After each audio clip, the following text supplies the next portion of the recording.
savez, moi j'ai beaucoup de respect pour nos footballeurs et que ce soit pour Marcus Thuram ou pour Kylian Mbappé qui sont des icônes du football et des icônes pour la jeunesse. Mais vous avez de l'admiration pour lui ? Il faut, bien sûr, et pour le parcours sportif, comment ne pas en avoir, mais il faut respecter les Français, il faut respecter le vote de chacun. Et quand on a la chance d'avoir un très très gros salaire, qu'on est multimillionnaire, qu'on a la chance de pouvoir se balader en jet privé, alors je suis un peu gêné de voir ces sportifs qui gagnent beaucoup d'argent donner des leçons à des gens qui gagnent 1400, 1500 euros, qui n'arrivent plus à boucler les fins de mois, qui ne se sentent plus en sécurité, qui n'ont pas la chance de vivre dans des quartiers surprotégés par des agents de sécurité et des digicodes et qui ont parfois le sentiment de perdre leur valeur dans le pays. Donc il faut respecter évidemment chacun. Et bon, Kylian Mbappé dit j'espère pouvoir porter un maillot... Le maillot français avec fierté après le 7 juillet. Je ne savais pas que le maillot de l'équipe de France était le maillot du gouvernement. Bon, je trouve ça un peu dommage. Mais bon, voilà, je pense qu'il faut vraiment respecter chacun. Et je ne suis pas certain que dans la période très difficile que traverse le pays, que traversent les Français, ces leçons de morale soient très appréciées. Kylian Mbappé risque de ne plus jamais jouer pour les Bleus. Ah oui, si le Rassemblement national gagne. Ah. Clou de girofle. Ça, c'est pour les anciens, les vieux comprennent. Les vieux savent. C'est pas pour les jeunes. Les jeunes sont dans les framboises, du chocolat, tout ça. Voilà pourquoi vos corps sont abîmés, vous êtes fatigués. À peine 28 ans fatigués. Il faut rentrer dans la tradition. Bref, rentrons dans nos histoires. Kylian Mbappé risque de ne plus jamais jouer pour les Bleus. Il a dit clairement, il a fait preuve de son désarroi compte tenu des pressions électorales en France, carrément. Une très forte possibilité de voir une positivité, en tout cas pour le Rassemblement national. Je pense qu'on est dans un moment crucial dans l'histoire de notre pays. Il faut savoir faire la part des choses et avoir le sens des priorités. L'euro a une place très importante dans nos carrières, mais je pense qu'on est des citoyens avant tout et je pense qu'on ne doit pas être déconnecté du monde qui nous entoure et encore moins quand ça concerne notre pays. Voilà. On sait qu'on est dans un moment très important de l'histoire de notre pays, une situation inédite. Donc c'est pour ça que j'ai vraiment envie de m'adresser à tout le peuple français et surtout à la jeune génération. Je pense qu'on est une génération qui peut faire la différence. Aujourd'hui, on voit très bien que les extrêmes sont aux portes du pouvoir et on a l'opportunité de choisir le futur de notre pays. Et c'est pour ça que j'appelle à tous les jeunes d'aller voter, de vraiment prendre conscience de l'importance de la situation. J'espère que ma voix va porter un maximum parce que le pays, on a besoin de s'identifier à ce pays. On a besoin de s'identifier à nos valeurs qui sont des valeurs de mixité, de tolérance, de respect. Le Rassemblement national, je sais que tout le monde n'est pas français ici, il y a beaucoup de gens qui sont simplement africains qui veulent comprendre.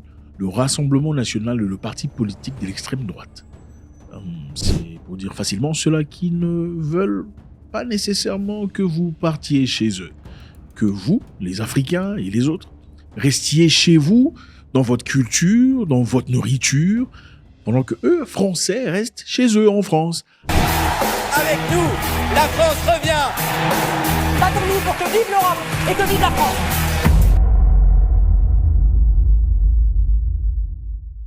Alors, qu'est-ce qui se passe en France actuellement, les amis ?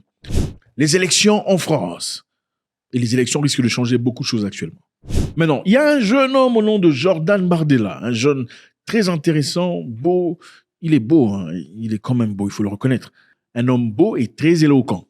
Évidemment, l'éloquence, ça dépend d'une personne à une autre. Jordan Bardella n'est pas tout à fait aimé de tout le monde, en tout cas pas en France. Et encore moins par ceux qui ont des origines étrangères. Et on comprendra très vite pourquoi. Alors les amis, on vient de découvrir et de publier quelque chose de très intéressant sur Jordan Bardella.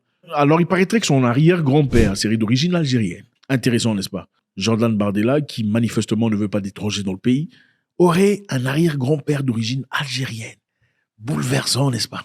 On y va. Une publication effectuée par Jeune Afrique et plusieurs autres plateformes stipule que dans les années 30, l'arrière-grand-père de Jordan Bardella est arrivé dans les années 30 en France, à Villeurbanne, dans une région de Lyon, pour y travailler et se marier. Selon l'enquête fouillée, alors Bardella a-t-il vraiment un arrière-grand-père algérien ? Oui. Selon l'enquête fouillée du magazine Jeune Afrique, son arrière-grand-père paternel, Mohamed Seguir Mada, a immigré de Calibie vers la France dans les années 30 pour travailler dans la région lyonnaise. Il s'y est marié et installé définitivement. Les origines algériennes de son grand-père, Jordan Bardella, président du Rassemblement national, et possible futur Premier ministre de la France. Futur Premier ministre de la France. Des origines dont il ne parle jamais. Alors effectivement, Bardella, c'est d'origine italienne.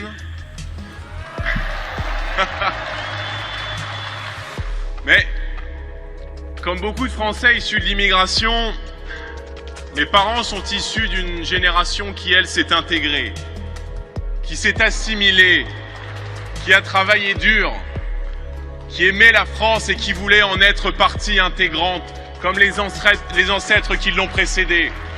Dans la famille Bardella, le sujet est occulté. Au sein de l'ex-Front national de Marine Le Pen, la question est taboue.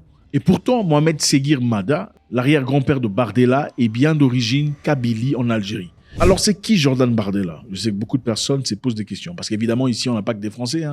C'est vrai qu'il y a des Africains devenus Français. Il y a aussi probablement 1 ou 2 Français qui sont venus par curiosité pour voir ce qui se passe. On va expliquer pour ceux qui ne comprennent pas. Bardella, c'est qui? Pourquoi est-il intéressant? Bardella est potentiellement le futur Premier ministre de la France. Mais sa politique à domicile, à l'égard des immigrés, est très intéressante. Alors pourquoi l'histoire de Jordan Bardella inquiète beaucoup de personnes?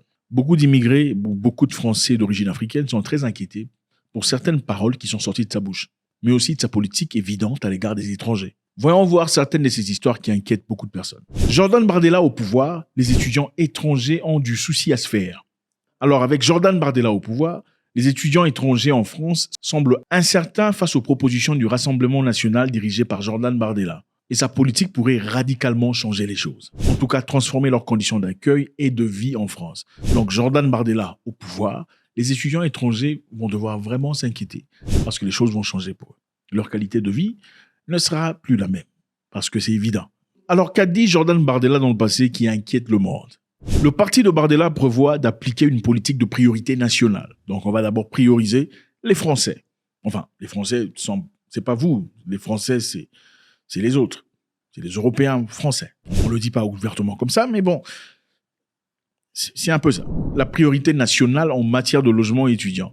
C'est-à-dire, cette proposition stipule qu'aucun étudiant étranger ne pourra être logé dans une résidence universitaire publique tant que les demandes des étudiants locaux ou français n'auront pas été littéralement satisfaites. Donc, beaucoup d'étudiants étrangers ou d'origine étrangère qui vivent en France ont certains avantages en France. Ils peuvent avoir des locations, ils peuvent avoir des résidences logées par l'université et autres. Désormais, si Bardella ou leur parti politique est voté au pouvoir, toutes ces choses vont changer. Désormais, ça sera les Français d'abord. Vous attendrez après. Donc, après qu'on ait pris soin des Français, après qu'on ait soutenu les demandes des Français, alors on pourra peut-être regarder votre cas un à un. Ceci dérange évidemment parce que ça donne l'impression qu'il y a des gens beaucoup plus importants que d'autres. Il y a des humains auréolés de plus de valeur qu'il y en a d'autres. Et ça ne se limite pas là, les amis. Le Rassemblement national prévoit également de limiter l'accès aux aides sociales pour les étudiants. C'est fini. C'est fini, les amis. Les réservant exclusivement aux nationaux, c'est-à-dire les aides sociales, c'est plus pour vous. Diop, Kamar, Koulibaly, c'est fini. C'est fini. C'est pour les Kouménagueur et les... Enfin, continuons. Désormais, on réservera exclusivement aux nationaux. Et si ces mesures sont adoptées, elles excluraient plus de 400 000 étudiants étrangers des résidences universitaires publiques. Et tout en les privant des soutiens financiers essentiels. Donc la vie va changer. L'école en France ne sera plus la même. En tout cas pas pour ceux qui sont venus d'ailleurs. Plus jamais comme dans le passé. Les Français ont-ils le droit de vouloir une certaine forme de patriotisme, de soutenir le leur d'abord? Point d'interrogation. Est-ce mal de penser à son peuple d'abord, avant les étrangers? Point d'interrogation. Alors, il est évident que les étudiants vont clairement souffrir, ceux qui partent en France pour aller étudier. Généralement, vous savez, beaucoup d'étudiants africains, beaucoup d'Africains en général, ont l'impression que leur Mecque, c'est la France. Il faut dire la vérité. Comme la Mecque est pour les musulmans, pour beaucoup d'Africains, beaucoup d'Afro colonisés par la France, Paris, c'est la Mecque. Si tu n'as jamais été à Paris, c'est comme si tu n'étais pas encore arrivé. Moi, je vis à Paris, je viens de Paris, on fait un voyage pour Paris. Jamais pour Bamako. Alors, il n'y a pas que les étudiants qui subiront des conséquences d'un changement radical. Il y a aussi les émigrés en général. Alors, que dit Jordan Bardella par rapport aux immigrants? Le président du RN a défendu ses propositions controversées contre la fin du regroupement familial et l'expulsion des délinquants étrangers. Donc, l'expulsion ne sera pas pour les Français. Les Français ne seront pas expulsés. Les délinquants français ne peuvent pas être expulsés. Mais vous, venant de Dakar, on va vous renvoyer. Dans la Côte d'Ivoire, on vous renvoie à Bouaké pour aller manger des maniocs. Voilà, avec Bardella, ça rigole pas. La France aux Français. Vous venez après. On priorise d'abord les Français à l'étude, on priorise les Français aux appartements, aux résidences, on priorise les Français d'abord aux aides sociaux, on priorise les Français dans les cachots.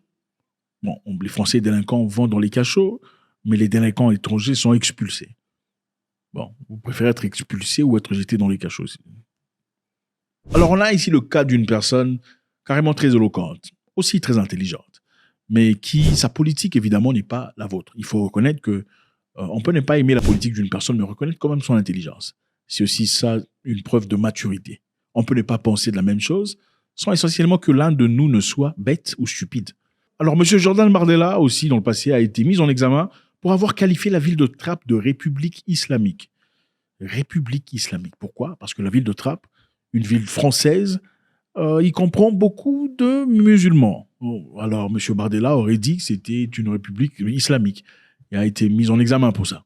Mais bon, c'est du passé. Pour terminer cet entretien, Jordan Bardella, comment vivez-vous votre mise en examen? Précisez pourquoi. Que les auditeurs qui nous écoutent le comprennent. Vous alliez le faire, mais je le fais à votre place, pour avoir qualifié la ville de Trappes, je cite, de république islamique. J'ai reçu la notification de ma mise en examen pour avoir qualifié la ville de Trappes de république islamique en rentrant chez moi hier, dans une période où nous apprenons que des journalistes, et notamment une de vos confrères de M6 et un habitant de Roubaix ont été placés sous protection policière pour avoir pas seulement dénoncé, mais simplement décrit le réel et montré la progression de l'islamisme dans la ville de Roubaix.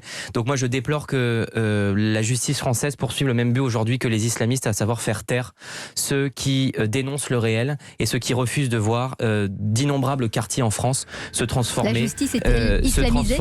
Elle est islamisée ? Je dis que quand on persécute, que ce soit physiquement, comme c'est le cas pour les djihadistes, avec des menaces, parce que beaucoup de gens vivent aujourd'hui sous protection policière, ou par la justice, comme c'est le cas aujourd'hui des magistrats, ça pose un véritable problème de démocratie. Ça en dit long sur l'état de notre pays. Et ce qui veut dire que cette présidentielle sera aussi évidemment un enjeu de civilisation, mais c'est aussi un enjeu de sécurité, parce que l'islamisme aujourd'hui a pris le pouvoir dans beaucoup de quartiers, et nous sommes les seuls à nous y opposer. Avoir une loi, un projet de loi et des mesures pour y répondre. Vous vous rappelez encore une fois, quand l'équipe de France a gagné le match de football, enfin la Coupe du Monde, les Français étaient contents, tout ça. Tout le monde était en liesse et tout le bazar. Mais après, on a demandé à Marine Le Pen ce qu'elle pensait. Marine Le Pen a déclaré disant qu'elle ne se reconnaissait pas dans l'équipe de France de football, en reprochant à certains joueurs d'avoir une autre nationalité de cœur et s'enrouler dans d'autres drapeaux. Je n'ai pas regardé, je n'y connais rien au foot, je l'assume totalement, je dois être une des seules responsables politiques à l'assumer. En règle générale, je regarde les matchs quand on arrive à la demi-finale ou à la finale. Bien sûr, c'est mon instinct cocardier qui me pousse devant la télévision, mais je n'y connais pas grand-chose. Mais comme l'équipe de France est l'équipe de France, bien entendu, je la soutiens. Je ne connais personne, rien, je ne sais pas contre qui ils jouent. Voilà, je me réjouis de voir que les Français se réjouissent et donc j'en conclus que pour l'instant on gagne. Il semblerait que les pays qui sont plutôt méconnus sur le plan du football réussissent à faire des scores très importants, très intéressants, en tout cas à bousculer les grandes nations du football. Ça crée un peu plus de suspense. Alors beaucoup de personnes disent que c'est parce que Marine Le Pen a vu beaucoup de Noirs dans l'équipe française. On pourrait aussi dire que ce n'est pas seulement parce qu'elle aurait vu des Noirs dans l'équipe française, mais aussi parce que ces Noirs, quelque part, se seraient enroulés dans les drapeaux de leur pays d'origine. Alors ce point-là n'était pas tout à fait intéressant pour elle. Il a fallu simplement qu'il y ait un drapeau français. Donc soit vous êtes français, soit vous ne l'êtes pas. Madame Le Pen. Jordan Bardella, un homme beau, intelligent. Intelligent, oui, il est intelligent, il est éloquent. Le simple fait qu'il réfléchisse différemment de vous ne veut pas dire qu'il est stupide. Non, pas du tout. On peut être intelligent en sa propre façon. Mais Jordan Bardella, qui n'est certainement pas votre ami, parce que, voilà, à son arrivée au pouvoir, il n'y aura plus les avantages des étudiants. Les immigrés, tout ça, là, ça sera chaud. Bardella au pouvoir, les étrangers ont du souci à se faire. Le Rassemblement national prévoit également à limiter l'accès aux aides sociales pour étudiants, les réservant exclusivement aux nationaux. Si ces mesures sont adoptées, elles excluraient plus de 400 000 étudiants étrangers des résidences universitaires publiques, tout en les privant de soutien financier essentiel.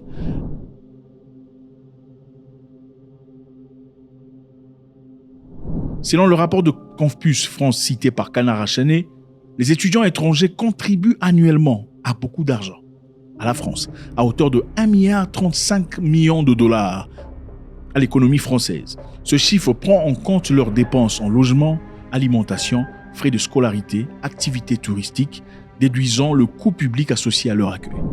Il est donc important, je pense, pour mon ami Jordan Bardella, de tenir en compte ce fait. Okay? Je pense qu'il est important de le savoir. Merci infiniment les amis, c'est toujours avec beaucoup de plaisir, Monsieur Bardella. Donc le fait était celui-ci, son grand-père serait d'origine algérienne. C'est intéressant de voir. Comme Richie Sunak, dont le grand-père est indien, très méchant à l'égard du pays. Les gens ne doivent pas venir ici en Grande-Bretagne, ne venez pas dans notre pays. C'est chaud.